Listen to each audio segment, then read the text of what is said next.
Hey everyone, it's Jared, and today we're going to talk about 17 iconic drum fills. Now, a few weeks back, I asked my Facebook page, what are the most iconic drum fills?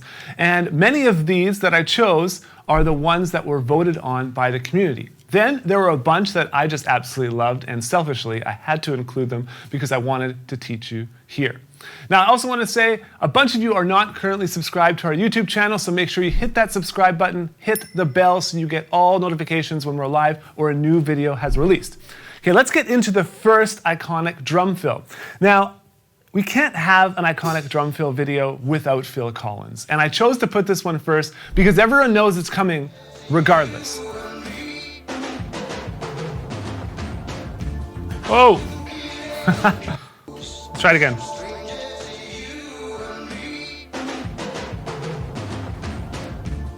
So you've heard this one featured in commercials. We were just talking about the Gorilla commercial before this, and I'm sure it's been many other places around the world. And it's just such an amazing fill. Even people who aren't drummers will just air drum along to this fill when it comes out. Now, when I listen to it, I'm hearing lots of different tones on the toms. Now, many of you only have 2 toms or 3 toms, so you're going to have to make do with what you got. The way I've written it is with 5 toms, conveniently. So it's a 1-bar fill. You'll see the sheet music right here.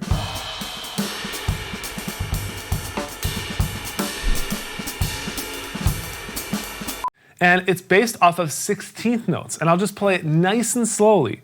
1 E and a, 2 E and a, 3 E and a, 4 E and a.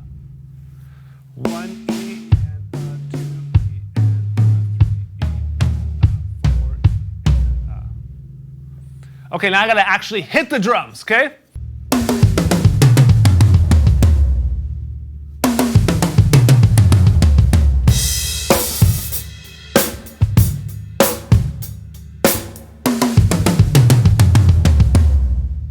So the next fill we're going to talk about is by a drummer named David Raven, and this is a song called Wipeout by the Surfaris. What is this fill? Let's just have a quick listen. It's from we're going to do from 5 seconds to 15 seconds, right at the beginning of the song.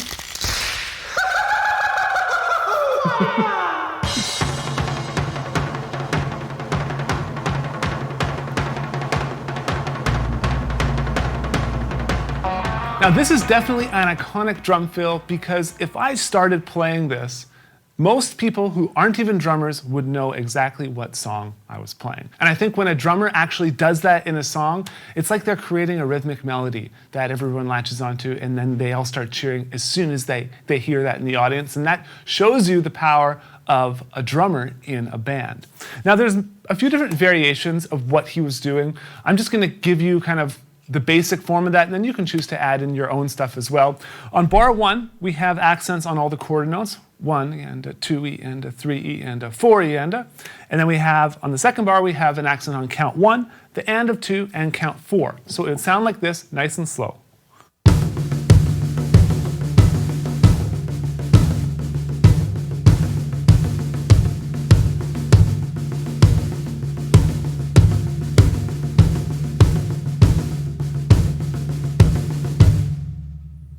And as you know, I think the tempo is around 130, so it will be played a lot faster than that.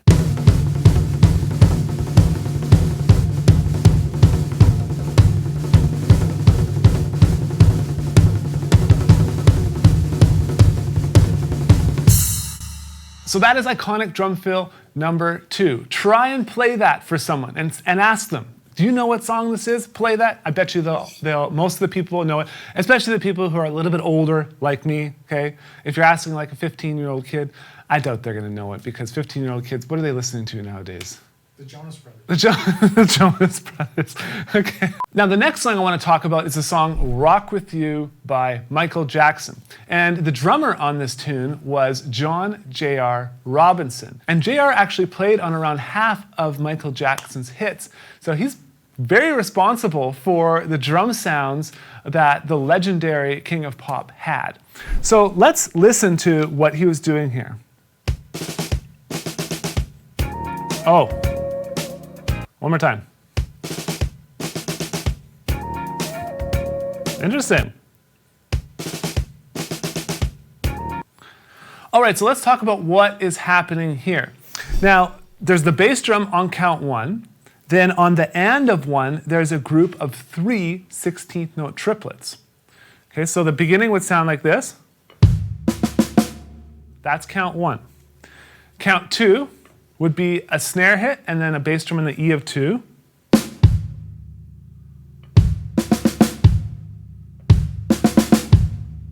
And count 3, there's a flam 16th note into 3 other 16th notes.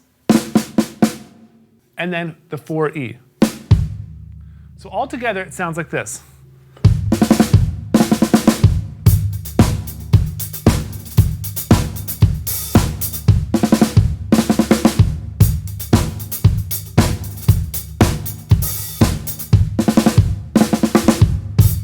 Now that is Rock With You. So the next song I want to talk about is the song called Africa by Toto.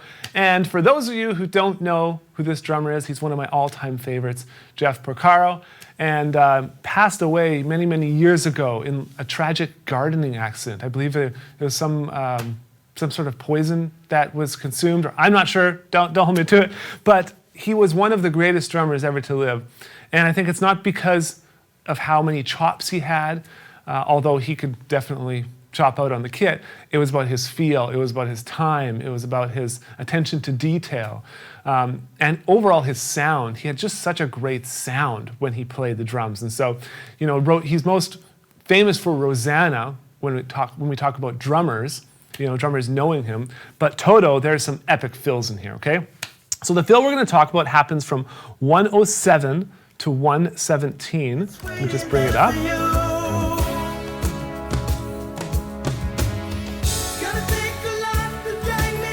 One more time.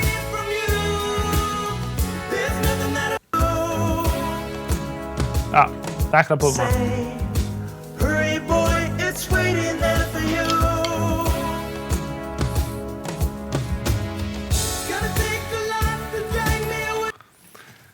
This is one of those that I love to air drum because it's just such a great sounding song. And there's a few of these kind of anthemic fills in them, if you want to call them that. But I'll show you what we were hearing when we did the transcription, okay? And it's a little bit, the orchestration is really weird. It feels weird to me because I feel like the kick drum should keep going just like a normal samba pattern, but it doesn't. It kind of stops. It goes. Whereas I feel like it should go. But it doesn't. So the bass drum is going 1E and a 2, 3E and a 4, 1E and a 2, 3E and a 4. Now, to start, don't worry about that, especially if you're just starting out as a drummer and you want to play this song. It is really fun to play, so don't worry if you hit that perfectly or not. It's really not that important unless you're playing in a band that's ultra picky, okay? Now the tom part is 4 toms. That's what we were hearing. We were hearing 4 different tones. And I'll count it out nice and slowly for you. 1E and a, 2E and a, 3E and a, 4E and a. Okay, let's try the fill all together.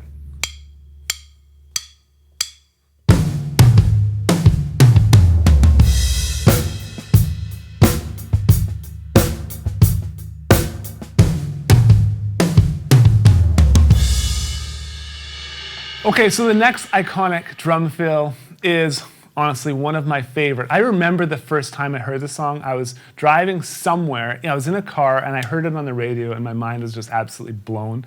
As a drummer, this song is something that I would say most of us like. I'd be shocked to find a drummer who didn't like the song, and that is No One Knows by Queens of the Stone Age. Now, I had practiced with this tune, just like played along with it for fun, but back in the, I guess a year ago or 2 years ago, I did the actual song lesson inside of Drumeo for our members. So we do note-for-note transcriptions inside of Drumeo. There's well over 100 songs. There's an interactive sheet music player. You can play along with the song, slow it down, speed it up, follow the sheet music. So I learned it note for note. And it was really, really eye-opening and really fun to hear the types of orchestrations that Dave Grohl was playing. And you're going to see him pop up here again in this iconic drum fills video because, man, has that guy just made such an amazing contribution to music in general. And he's inspired so many people to play music, and I just have so much respect for him. So I could not choose one. So we're gonna do from 111 to 134. Hey, 1 minute and 11 seconds to 1 minute 34 seconds in the tune. The song's got 170 beats per minute, so it's quite fast, and it's more of a triplet feel. Actually, it is a triplet feel. It's not more of a triplet feel.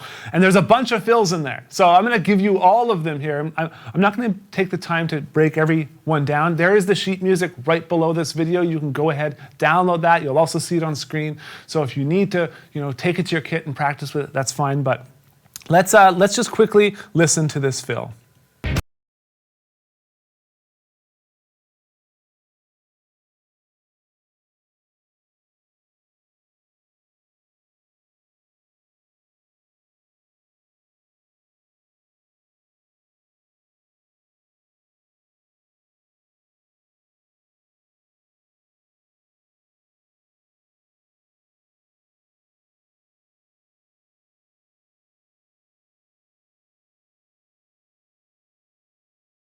Is there anything better than that? Let's break it down nice and slow. Okay, now count triplets with me. 1 triplet, 2 triplet, 3 triplet, 4.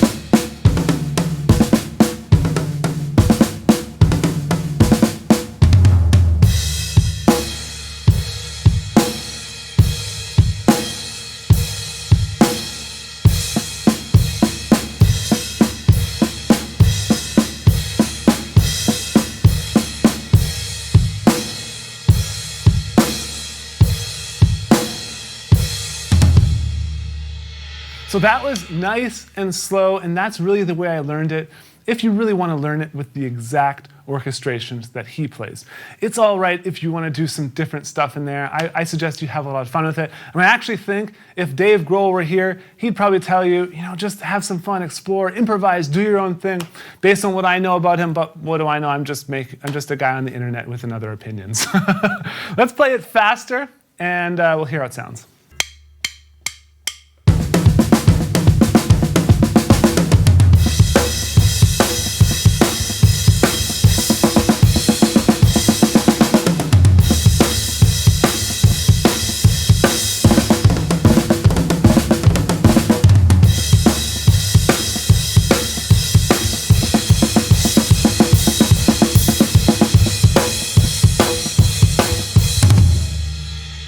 Another artist that came up a lot when we were talking about iconic drum fills was Foo Fighters. And Dave Grohl is such a great drummer, but he doesn't play drums in the Foo Fighters, although I'm sure him and Taylor Hawkins would talk about drum parts and stuff like that. I don't know, I'm just guessing, but I'm guessing that both of them would collaborate in the studio to come up with a drum part for a song. And that's why the Foo Fighters songs are so great, and Taylor Hawkins is such a phenomenal drummer. So we're gonna talk about the fill from Everlong. Now, this fill is happening at 1 minute and 25 seconds to 1 minute and 35 seconds. Let's have a listen.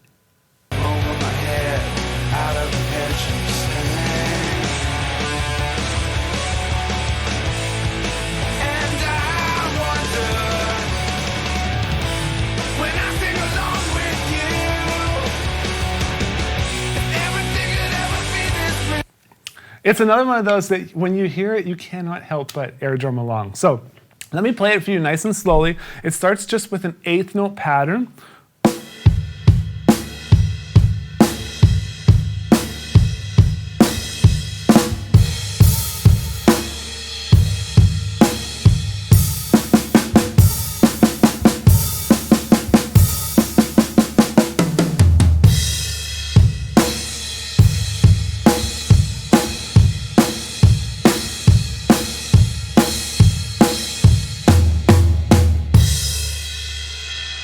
So playing it nice and slow, I can play it exactly as written. When this song starts chugging along at the tempo of 152 beats per minute, it's much harder to play the exact orchestration. And it really doesn't matter if you want to veer off slightly and do your own thing. So I'll play it for you again with some of my own embellishments. I might remove a note or add a note in, but you can do the same if you want, or you can learn it at the tempo exactly as written. Here we go.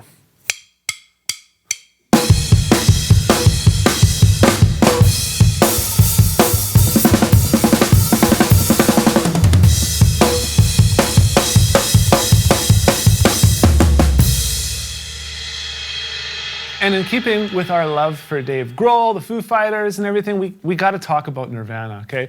Plus, this is my era. This is one where a lot of you were saying no one knows, Everlong, and then I'm like, well, what about Nirvana? There's a few different fills we can talk about here, but we have to. This is the grunge era. This is the era that inspired me the most musically. And it's funny how that works when we're 15, 14, 15, 16.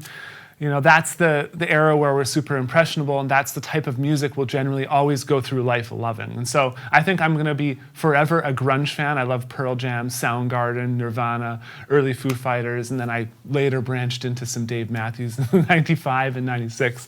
But Smells Like Teen Spirit is something that we have to talk about here, okay? So let's just play the fill.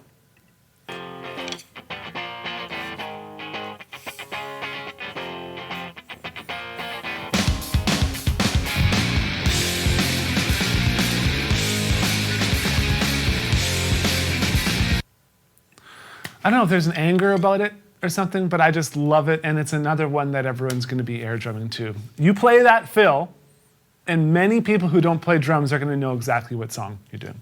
So nice and slow. It just starts off, every snare note is flammed, okay? So you can do a right hand flam or left hand.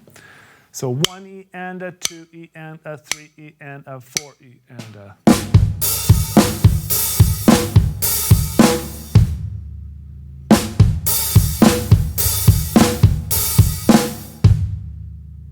But you can't just play it like that, okay? If you play it, you have to play it angry.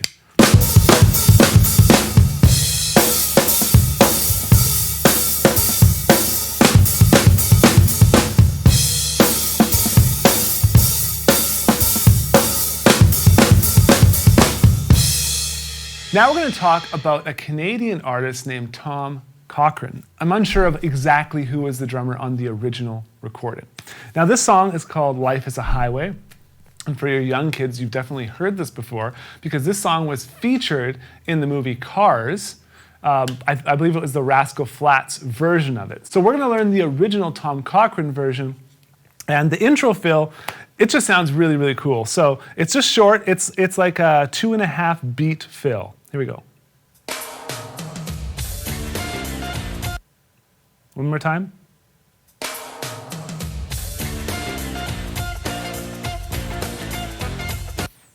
So let's talk about this one. The hi-hat starts on the and of 2, and then there's a snare hit on the of 2.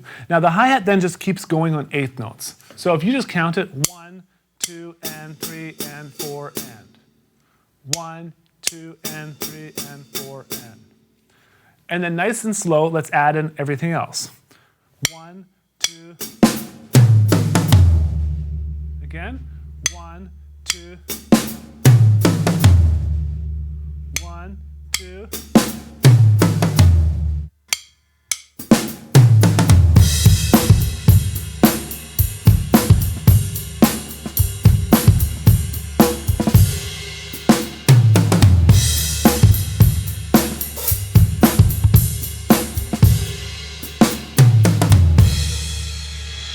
Now, getting into some classic rock, we're going to talk about some AC/DC. And the drummer here is Phil Rudd.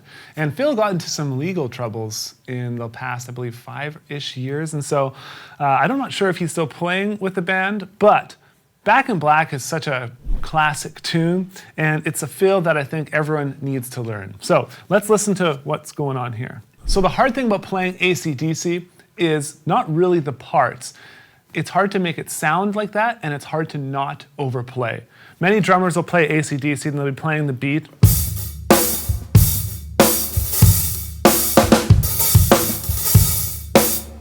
That's not AC/DC, okay? To play AC/DC, you keep it meat and potatoes. That's what AC/DC is.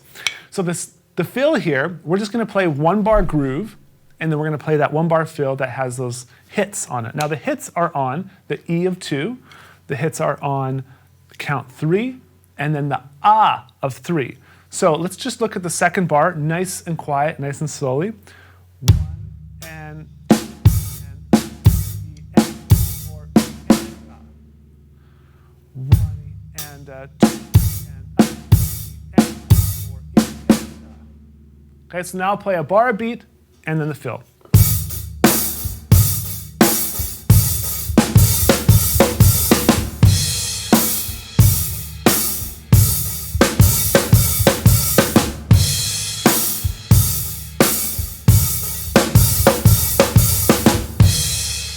Okay, so now we got the last Dave Grohl fill, and then we're gonna move on to some other stuff as well, but I had to include this one. Again, it's one of these where when people hear it, if you just hear the drums, you probably know it's Dave Grohl or Nirvana or Foo Fighters, as a lot of these types of fills, these rhythmic, hooky type of fills, have made their way into some of the Foo Fighters stuff. So we're talking about the song In Bloom.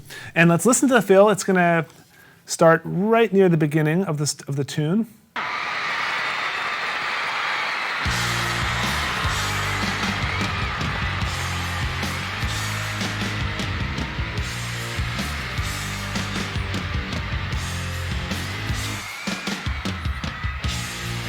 Nice, let's listen again. In Bloom. Here they are, Nirvana.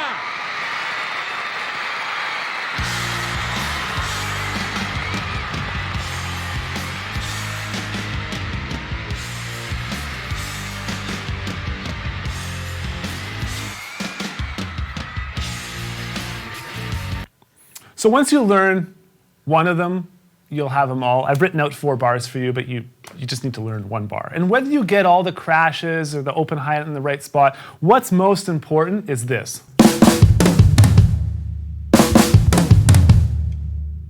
Okay, so let's just go through it nice and slowly.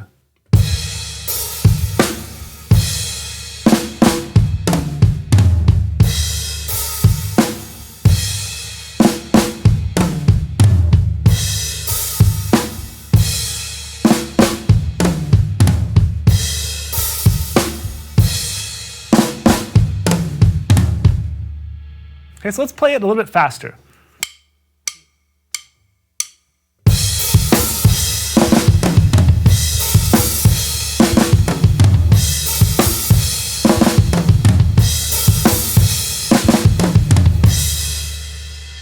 Now we're going to move down the classic rock road again, and we're going to listen to some John Henry Bonham. Now the fills that he created and the orchestrations, it's really, really interesting because you could tell he's coming from a different set of influences than myself have came from, because I would never have ever thought to create something like that.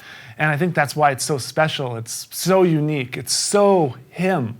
And us as drummers, so many of our goals is just to be recognized, have a recognizable sound like that. And I just think it's incredible. So we're going to talk about the song Whole Lotta Love.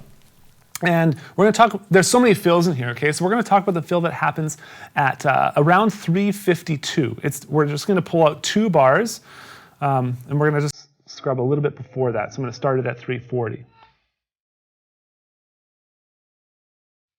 So not that fill. Oh. It's coming up. Right here. 1, 2. Oh! One more time. It's too good. Too good. Coming up. 1. Right here. 1, 2. So good. That would have been so fun to record that fill or that album. My goodness. So it sounds relatively simple, but when you actually break down the orchestrations and how he was playing, it was a little bit more challenging than you think. So now the last two beats on the second bar are 16th note triplets. Now, if I do count 16th note triplets, I'll count them 3 tita, antita, 4 tita, antita. But I always feel a little bit funny counting them out. I gotta be honest with you. So I'll sometimes even just count 8th note triplets. But let's go into this nice and slow, okay? So 1, 2, and 3, and 4, and 1.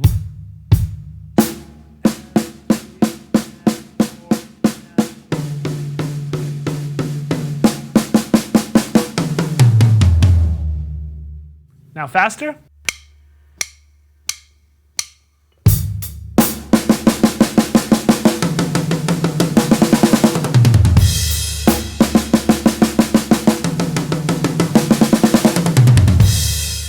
I know I don't play that with nearly as much grit as John Bonham did, but it's the best I got for you today. Now the next fill is one of the hardest ones, and I was going through this before, and I can't guarantee you that I'm going to play this one right, but Ross man over there, Ross man is the boss man, and Ross, I need you to go get a cowbell. You're going to have to set your camera up, and I don't have one on my kit, so I need you to just hold it, okay? Now if you don't know the song is called Good Times, Bad Times by Led Zeppelin. Again, it's another John Bonham tune. And let me just bring it up here.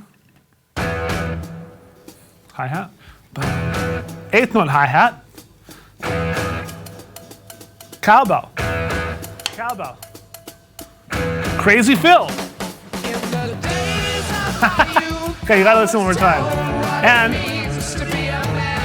what I'll suggest you do is you can change your playback speed on YouTube. So I'm going to do 0.75 playback speed. Try and tap along with it.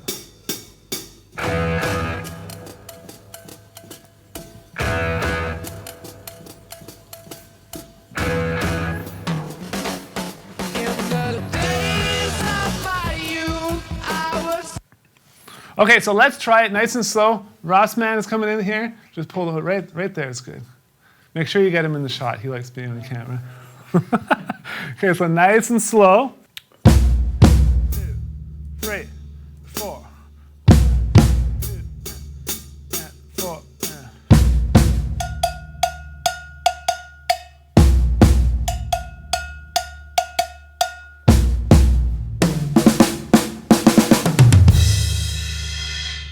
Okay, again, nice and slow. Come back. We're going to do it even slower. 2, 3, 4.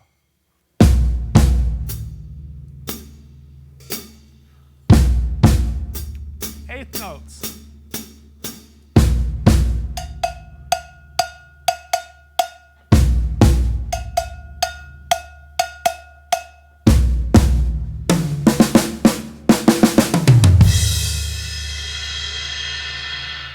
And now a little bit faster.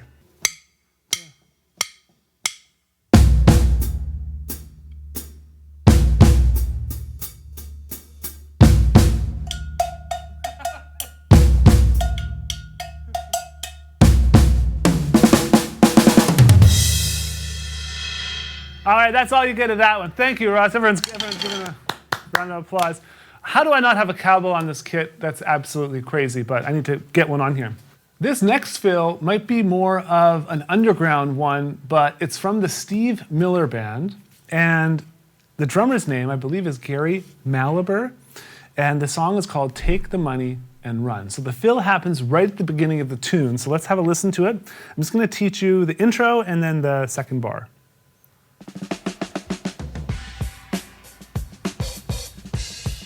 Cool. Again.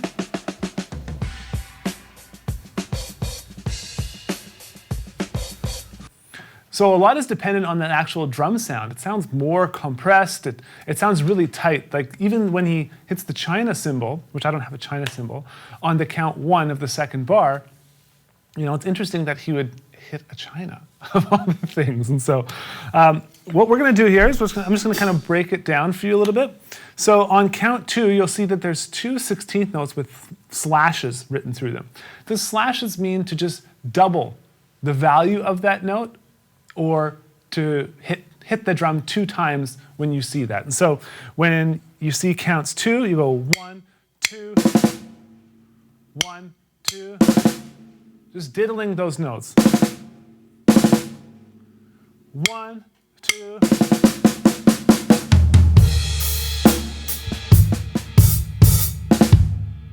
The last note on the second bar is also diddled, and that's just ghost notes on the snare drum, because that feel of the second bar repeats itself a bunch. So again, 1, 2.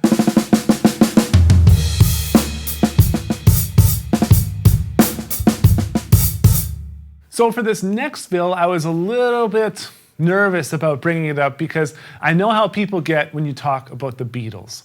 And when you talk about Ringo Starr, and especially this song, Come Together, there's a lot of misinformation out there about whether he played on 2 toms or whether he played on 3 toms.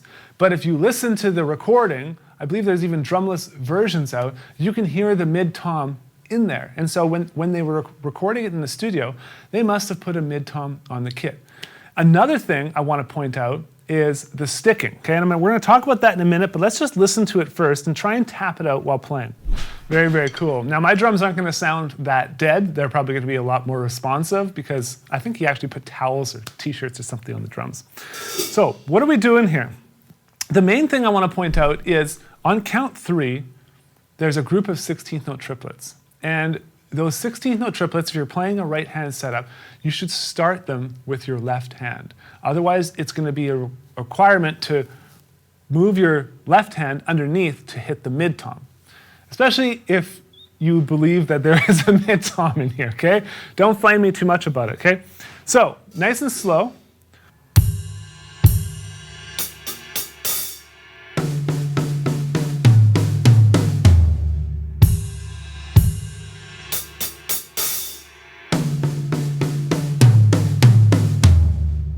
A little bit faster.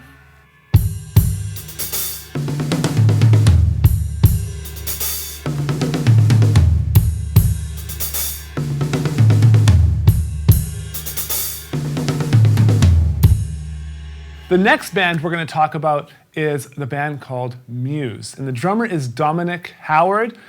There are so many great fills that Dominic plays. We're going to choose one out of the song Uprising.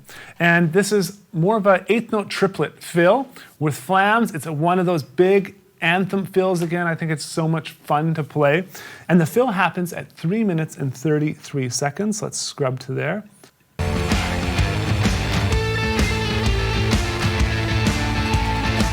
Coming up. Here we go.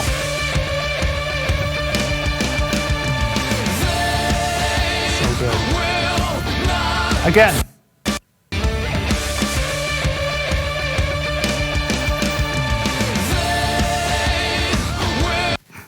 So we're using flams, nice and slow.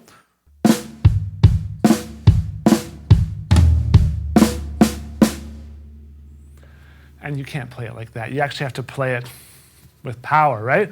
So let's play it and then let's go into the groove.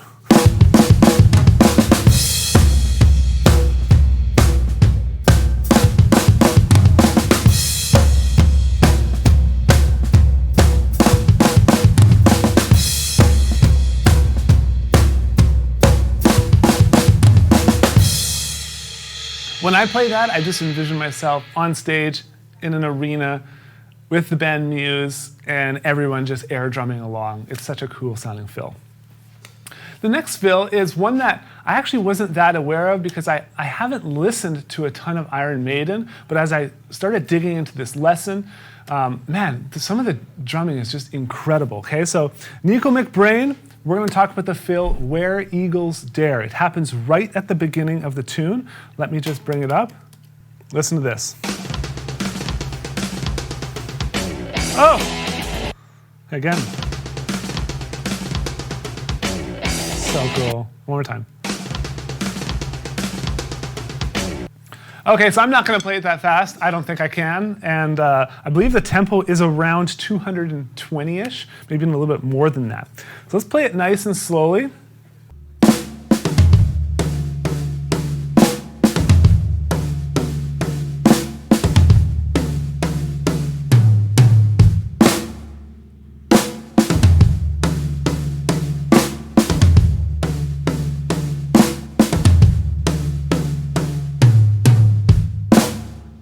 So it's played with 8th note triplets as well as 16th note triplets. And each one of those patterns starts with a flam.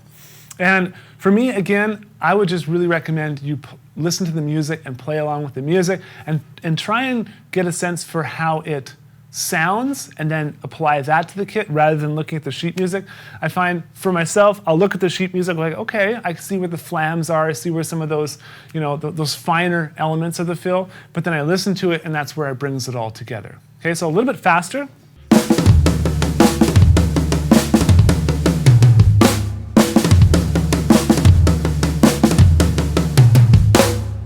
And the last fill we have is from one of my favorite bands, and that is Radiohead, and this is from the song Creep.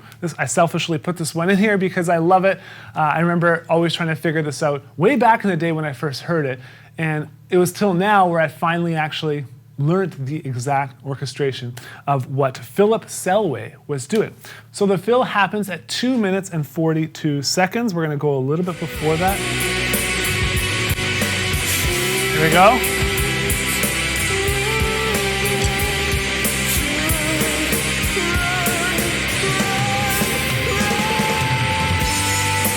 So good. One more time.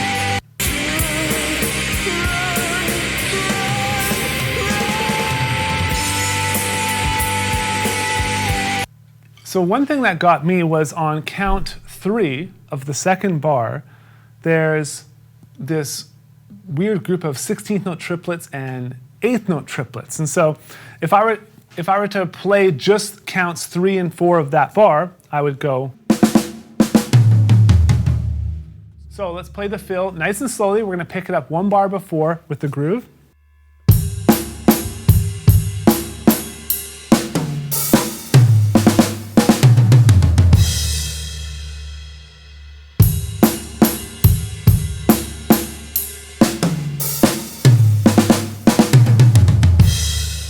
A little bit faster.